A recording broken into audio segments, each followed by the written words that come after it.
School থেকে আর বাড়ি ফিরল না একাদশ শ্রেণীর ছাত্রী। নমস্কার, আপনারা দেখছেন স্থানীয় সংবাদ।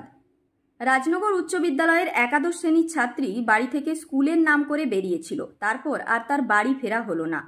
নাবালিকার বাড়ি দাসপুর থানার সামাট এলাকায়। নাবালিকার বাবা ইতিমধ্যেই দাসপুর থানায় মেয়ের অপহরণের অভিযোগ দায়ের করেছেন। সরাসরি অভিযোগ কেশপুর থানার হেড়িয়া ধরলা এলাকার এক যুবকের বিরুদ্ধে।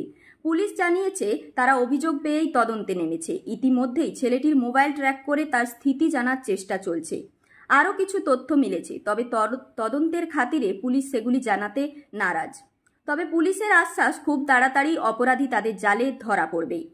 দাসপুর ঘাটাল জুড়ে এমন ঘটনা প্রায়ই ঘটে চলেছে। এক্ষেত্রে অনেকেই সরাসরি অভিযোগ করেন মেয়ের ইচ্ছে ছিল, কিন্তু মনে রাখতে হবে সে নাবালিকা। নাবালিকার ইচ্ছে অনিচ্ছাকে প্রলোভন দেখিয়ে যে কোনো যুবক পরিবর্তন করতেই পারে।